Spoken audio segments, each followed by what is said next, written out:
Hi everyone, I am the first presenter for today, and now I'm going to discuss about the discussion question 1. What is an organization and what characteristics do organizations share? First, what is an organization? According to Fundamentals of Management, 11th edition, an organization is a deliberate collection of people brought together to accomplish some specific purpose. Organization refers to a collection of people who are involved in pursuing defined objectives. It can be understood as a social system which comprises all formal human relationships. So, in short, organization is a group of people who gather together that shares the same goal and tends to achieve the goal by working together. Organizations are often referred to as a company, institution, association, government body, and etc. Some examples of successful organizations are the World Health Organization, WHO, Google, Microsoft, and Tesla. Next, what are the characteristics do organizations share? So, organizations share the three main characteristics, which is goal, people, and structure. For the first one, goal. Organizations need to have a distinct purpose, which means that organizations need to have a goal and an objective to achieve. For example, Tesla Motors' CEO Elon Musk state that Tesla's goal is to accelerate the world's transition to sustainable energy. Next, people. People is a very important characteristic for an organization since people work in the organization to achieve the particular goal and objective that was set by the manager. Organizations have people with specific skills and expertise that divides them into groups and work together to achieve a goal. Each person focuses on their specific area of competence, leading to increased efficiency and productivity of the organization. The last characteristic is structure. Structure of an organization is a system that outlines how certain activities are directed in order to achieve the goals of an organization. These activities can include rules, roles, and responsibilities of each person in the structure of the organization. Organization is structured to define and limits the behavior of its members. Next, I'm going to discuss about the second discussion question, which is roles define manager. Do you agree or disagree with this statement? Discuss what you think managers do. So firstly, yes, I agree of the statement that roles define manager. According to the Mintzberg managerial roles, there are three main roles for the manager, which is interpersonal role, informational role, and also the decisional role. The first role is interpersonal roles. Interpersonal roles involving people, subordinates, and persons outside the organization, and other duties that are ceremonial and symbolic in nature. As a manager, they need to play as the figurehead, which represents the organization as well as motivates the team. They also need to act as a leader who leads a team, a department, or an entire organization. They also need to play as the liaison who develops and maintains internal and external relationships of the organization.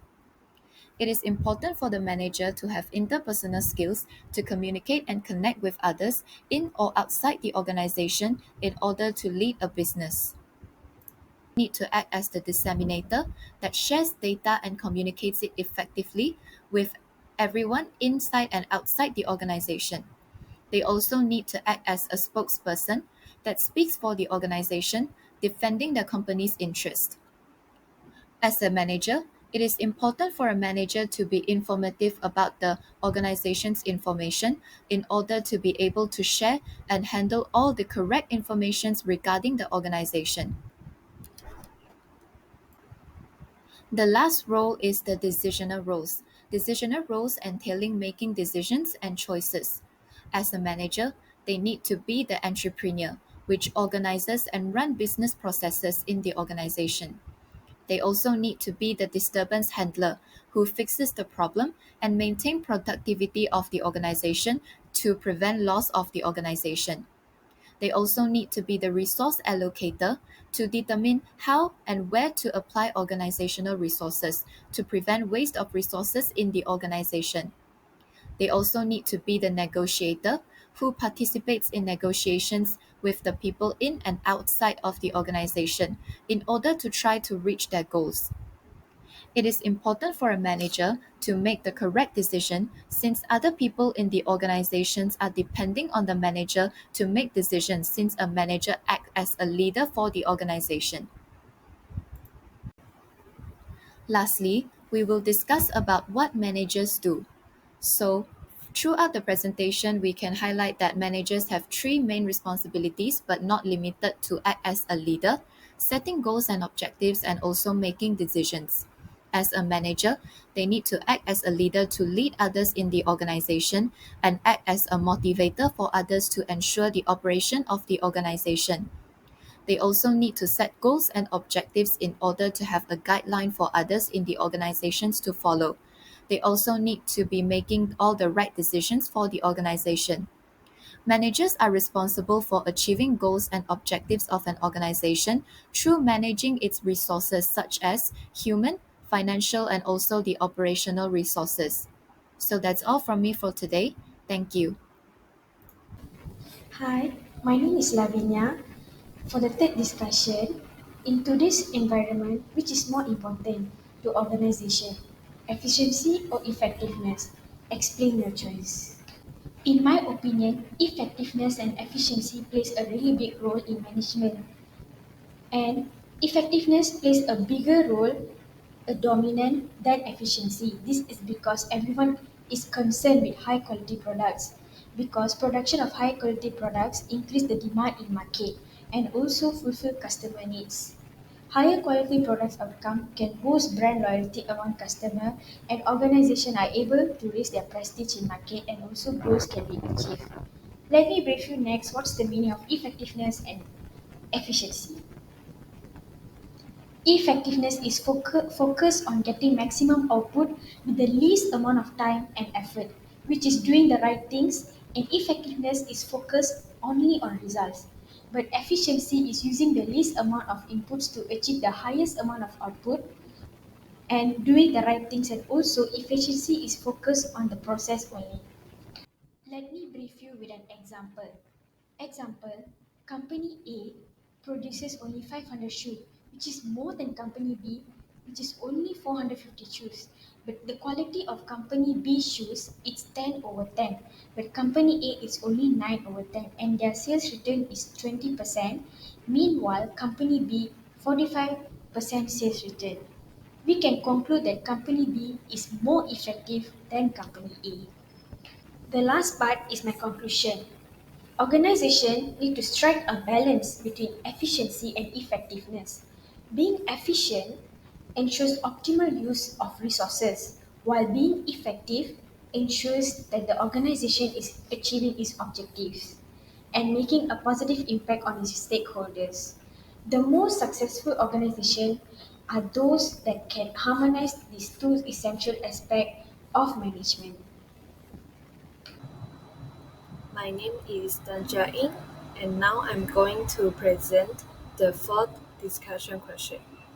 Are there any differences between the managerial functions in a for-profit organization and a not-for-profit organization? Explain. Now, I'm going to talking about the differences between for-profit organization and not-for-profit organization according to the managerial functions, which is planning, organizing, leading, and also controlling.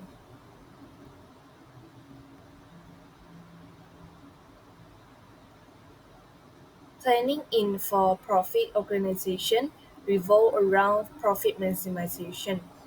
Manager will set financial goals, sales targets, and profit margins, and they may engage in market research and competitive analysis to identify profit opportunities. For not-for-profit, planning in not-for-profit organization will focus on mission fulfillment. Manager will set goals related to social impact and community benefit. They will plan fundraising activities, program development, and outreach efforts to achieve these goals. And for organizing in for-profit organization involves structuring the company to efficiently produce and sell goods or services. Hierarchical structure are common in for-profit organizations with clear lines of authorities and a focus on cost effectiveness. What is hierarchical structure? For example, a corporation may have a CEO at the top, followed by executives, managers, and employees in a hierarchical structure. And organizing in not-for-profit organization always emphasize program development and service delivery. If we compare to for-profit one, the not-for-profit organization is more focused on collaboration and volunteer engagement. The structure is geared towards maximizing the impact on the community served. For example, in a not-for-profit organization providing education and support for underprivileged youth, they may recruit experienced educators and mentors to help them fulfill their mission to community. For leading in not-for-profit organizations often involves motivating employees to achieve financial targets. Manager may use financial incentives such as bonuses, which is designed to motivate employees in achieving specific performance targets. When employees know their efforts can lead to a financial reward, they are often more motivated to perform at their best. And leading in not-for-profit organizations is about inspiring and mobilizing staff and volunteers to support the organization's mission. Motivation may come from a sense of purpose and commitment to the cause, as financial incentives are usually limited. Because the core focus for not-profits is not to generate profits or distribute them to individuals, but to serve a mission or cause. The fourth part is controlling. Controlling in for-profit organizations is centered around financial control, like budget monitoring and cost reduction. Performance is measured primarily by financial indicators such as key performance indicators (KPIs) that align with the organization's objective. These include revenue, profit margins, and return on investment, as well as customer satisfaction and employee productivity. Controlling in not-for-profit involves tracking social impact and program effectiveness. It is a combination of financial management, program evaluation, compliance, and reporting to meet unique needs and expectations of donors, beneficiaries, and other stakeholders. These differences reflect the unique objectives and priorities of each type of organization. For-profit organizations seek financial success, while not-for-profit aim to make a positive societal impact. As a result, the managerial functions within these segments are tailored to align with their respective goals. Hi everyone, my name is Yosin Chi. Now I will present the fifth discussion question. My question is, using any of the popular business periodicals, find examples of manager doing each of four management functions. Write up a description and explain how these are examples of that function. First, we have to know what are the four management functions. The four management functions are planning, organizing, leading, and controlling. So the first one is planning. Planning is define goals, establish strategy, and develop plans to coordinate activities. A manager has to set up goals and objectives and determine the resources and actions that can achieve the goals and objectives. The example I take from Fast Company is TikTok. TikTok, which is owned by the Chinese company ByteDance, is going to open an online retail store in the US version of the app. TikTok plans to buy inventory, handle warehousing and logistics, and also manage customer service for the online retail store. This new platform will be different from the current TikTok shop, which allows brands to sell their products on the social media app for a fee and has not been popular with American consumers. From this example, we can see the manager of TikTok has planned different actions to achieve the goal, which is open an online retail store in the US version of the app. Next, the second one is organizing. Organizing includes determine what needs to be done, how it will be done, and who is to do it. A manager has to determine what tasks are to be done, who will do them, how the tasks to be grouped, and who will make decisions. For example, the CEO of Twitter, Elon Musk, announced that Linda Yaccarino, a longtime executive at NBC Universal, will be the new chief executive of Twitter.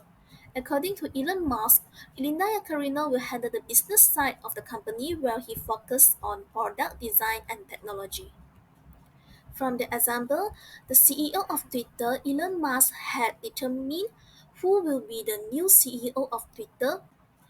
The next one is leading. Leading includes motivate employees, direct the activities of others, select the most effective communication channel, and resolve conflicts. A manager has to know how to motivate employees and influence their behavior to achieve organizational objectives. For example, mild-mannered Tim Cook, the CEO of Apple Incorporated, is capable of inspiring the best work in team members.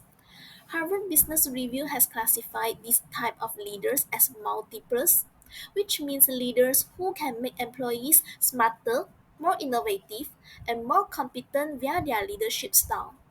This means that Tim Cook is a manager who can lead and motivate his employees to have better performance in their work. And the last one is controlling. Controlling means monitor performance, compare it with goals, and correct any significant deviations. A manager has to monitor all the activities to ensure that they are accomplishing as planned. The example I choose is Samsung. In August 2016, Samsung faced the Galaxy Note 7 crisis. A young girl in Minnesota had burned her hand in a Samsung Galaxy Note 7 explosion.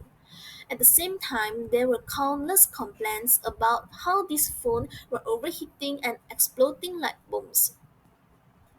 At first, Samsung notified that these explosions were because of some defective pieces and launched an exchange program that let customers exchange their faulty phones. However, things soon turned ugly when even the replacements started exploding. Samsung recalled these phones from the market even though they lost $6 billion. Samsung tests the devices and also partner with independent labs to conduct studies on the cause of the Samsung Galaxy Note 7 crisis. In the end, they found that the batteries malfunctioned, leading to overheating and subsequent explosions. From this example, we can see the manager of Samsung can act quickly when facing a problem and take action to find out the cause to correct it. In the next year, Samsung Galaxy Note 8 recovered all the damage done by Samsung Galaxy Note 7 and became a flagship phone loved by people.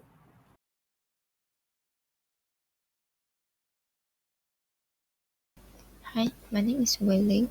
Now I'm going to present the case application 1, which is management training.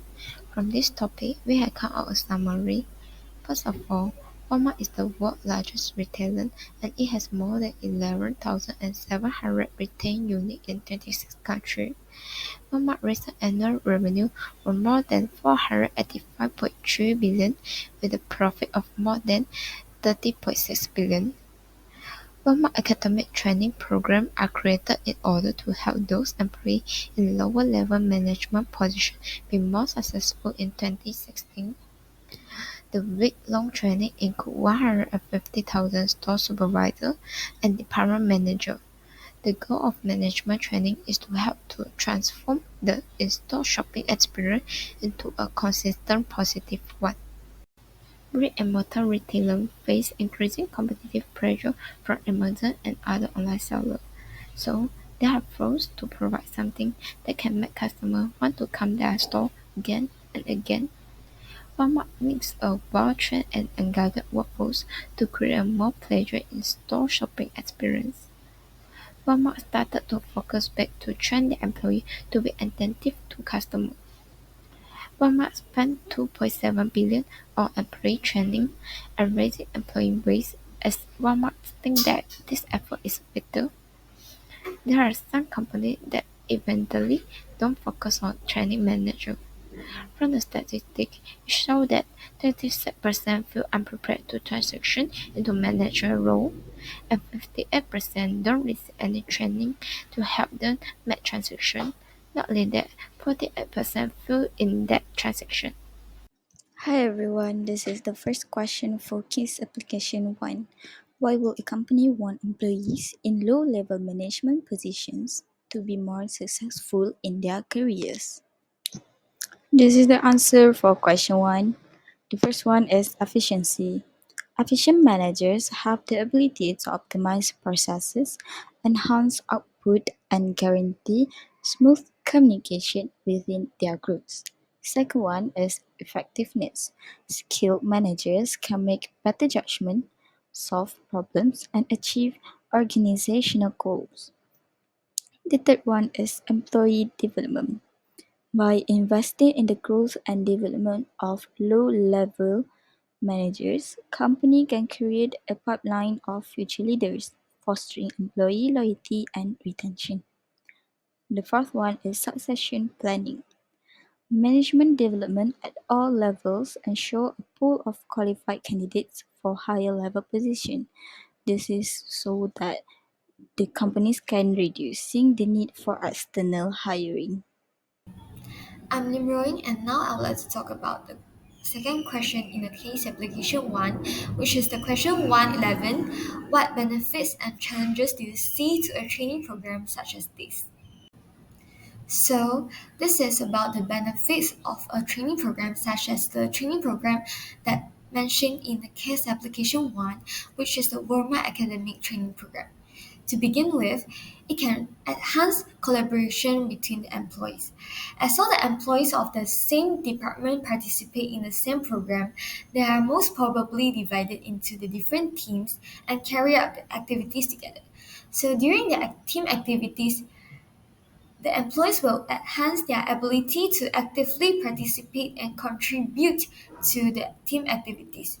The relationship between the employees will also become better, and a stronger bond will be created since they did a lot of things together in the training program. So additionally, the leadership skills will develop as the team members gain practical experience in leading the group activities while in the training program. So these skills can be effectively applied during the subsequent team projects, which is very useful. Secondly, the employee will be able to communicate better with others such as the customers, the manager, or even the clients. This has been achieved through the peer-to-peer communication exercise, which have enhanced their ability to express themselves and to communicate with each other in a productive manner. So this will actually make the communication between employees and others become more efficient. Thirdly, the employees can also enhance their skills and knowledge through the training programs. So the experts from diverse fields might be invited to share their experience in such programs.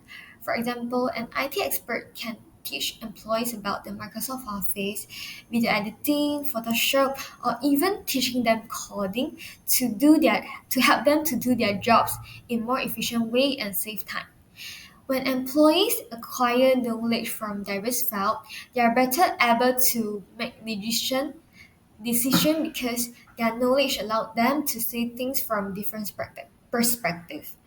Last but not least, the employees will also be motivated through the training programs is because the employees will think they are cherished by the company because of the company has invested a lot of money to hold a training program for them to learn new things. This will eventually show the employees that they are valued and will have stronger relationship with the company, which is really, really good. But beside the benefits, there are also some challenges that will be met while holding a training program. The first challenge is that employees may give a low commitment to the training program. In today's fast paced world, most employees are busy and stressed at work, so they may see the program as the time consuming program and not personally beneficial. Therefore, they will not participate in the program and will not provide the feedback to the facilitator for program improvement, which is really bad. In addition, the company need a significant amount of money to run a training program because a huge amount is required to bring in a large number of experts and to have the latest technology in place in order to keep up with the latest trends. This can lead to some small companies not being able to bear the cost and opting to continue the training program, which is really a pity. So, moreover, the employees may not adopt the information due to information overload, which represents the training's third barrier. When the training program is too full, the employees are required to retain a huge amount of information. This makes it difficult for them to understand the topics such as the team management and to pay attention to the training program. So this will eventually make the training program become unuseful for them. This is the third question for case application 1. What additional managerial topics might you suggest be covered in Walmart Academy training program? The first one would be leadership development. It is providing managers with skills to inspire and motivate their teams, foster innovation, and drive organizational change.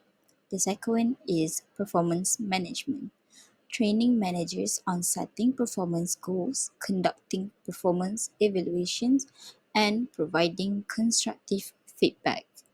The third one is conflict resolution, equipping managers with techniques to manage conflicts, promote collaboration, and maintain a positive work environment. The fourth one is strategic thinking, developing managers' ability to think strategically, analyze market trends, and make informed decisions aligned with organizational goals. Now I would like to talk about the fourth question of the case application 1, which is the 113. Many college graduates are reluctant to pursue a career in a retail organization. Even at the world largest, discuss how a company like Walmart could attract the talented graduate. Actually, there are many ways for a company like Walmart to do for attract the talented graduates. So firstly, the company can do some research on current salary range for certain positions such as the marketing executive or the accounting positions. This will attract a large number of talented graduates if the company can pay more than the other companies. Besides salary, the company also can provide the other benefits to the employees, such as giving more holidays, providing the body checks 2 times every year, etc. The companies also need to provide a lot of career opportunities for their employees, such as giving promotions and monthly training sessions from different experts to let them learn new things. In addition, companies should also make efforts to create a good working environment for their employees in order to attract the talented graduates. In today, a fully air-conditioned workspace are essential, and providing snacks and refreshments in the designated areas can also help replenish the employees' energy levels when they are tired. This will enhance their productivity and efficiency. Additionally, creating a comfortable area with a sofa and entertainment will enable them to recharge and maintain a work-life balance after a busy day. This can eventually increase the likelihood of attracting the graduates to work for the company. Furthermore, the talented graduates also prefer to work in a company that has a good company culture. If the majority of employees and managers in a company hold optimist attitude at all times, the new employees will be more likely to stay in the company for work. Additionally, a positive relationship between a leader and their subordinates can also be fostered when the leader values and guides them effectively. The good vibes of the company will eventually attract the talented graduates, even it is a small company. Finally, it will benefit the company if the company increase its exposure on various social media platforms, including JobStreet, LinkedIn, Instagram, and Twitter. So this will increase the company's visibilities and encourage the individuals to research and possibly engage with the company. The company can use this opportunity to promote its working environment, benefits, and their advantages. In addition, delivering talks in different universities is also a good way for letting people to know about the company and attract by the company. So, I'm going to present does an organization have an ethical responsibility to assist new manager transition into their position? Why or why not? Yes, in my opinion, I agree that an organization have an ethical responsibility to help new managers to transition into their positions. This because it can help the manager to understand their role and support them during transition by providing workplace orientation and explaining company policies. Thus, they can have a better understanding about the company. It can help them to improve their productivity since they know the process of company. The organization goal can be accomplished. However, an organization doesn't assess new managers' transition into their position may cause them stress, tension, and struggle in their job. Unsupported and unfamiliar with the role and responsibility will bring a negative outcome to the company. It may impact the manager performing their job and increase the risk of them quitting. In conclusion, a manager who knows about the responsibility can do the management better, which means the process of getting things done effectively, doing the right thing and efficiently, doing things right with and through people.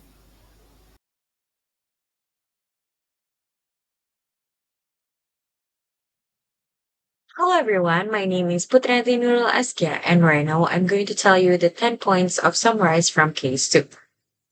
1. Spotify, a Swedish commercial music service, transformed the way consumers access and use music. 2. It shifted consumers from buying music to a monthly subscription model.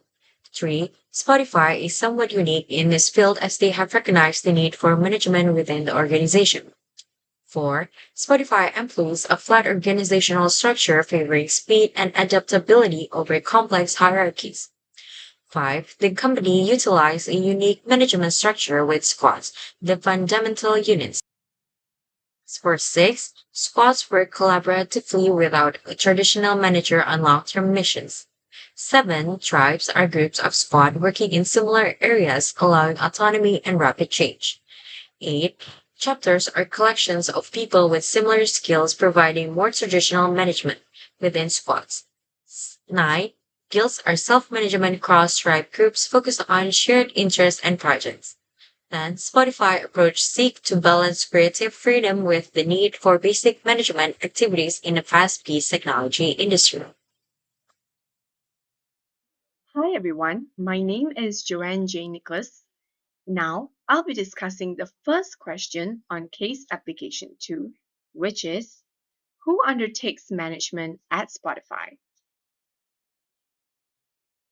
In my point of view, everyone undertakes management at Spotify because they use the flat organizational structure, which is no level of middle management between staff and executives that is based upon the squads, chapters, tribes, and guilds.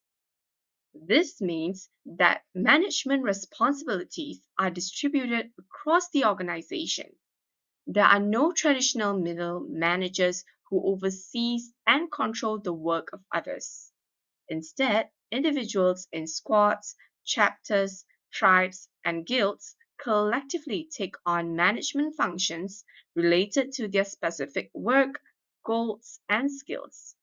This approach fosters a sense of ownership, autonomy, and empowerment among employees, and it encourages them to make decisions that are in the best interest of their teams and the organization as a whole.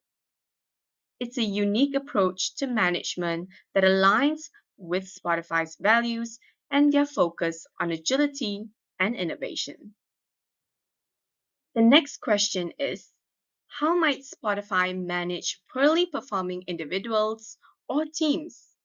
Do you think this could be a problem at Spotify? Why or why not? So, about the question, how might Spotify manage poorly performing individuals or teams?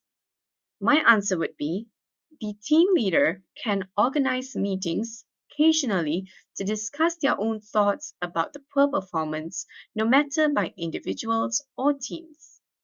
This is to help identify and address issues in a consistent manner with Spotify's organizational values. By doing this, it can be a valuable tool for maintaining and improving the performance.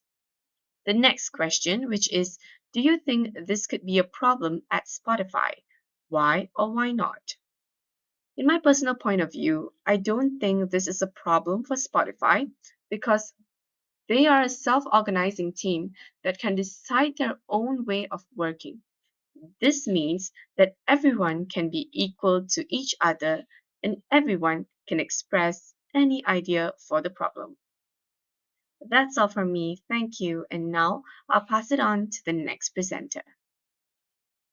Hello everyone, my name is Nur Alia binti Nazrul Hazri and now I'm going to discuss about case application 2 question 1-17.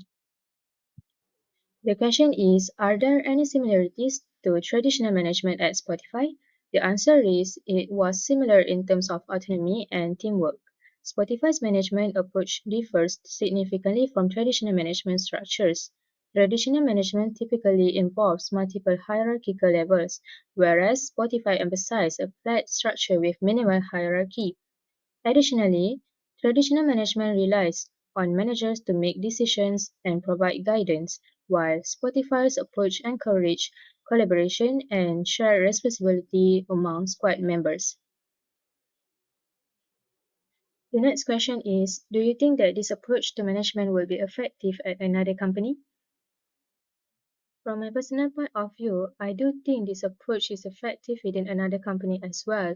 This is because of the flexibility in terms of agility, autonomy, and alignment.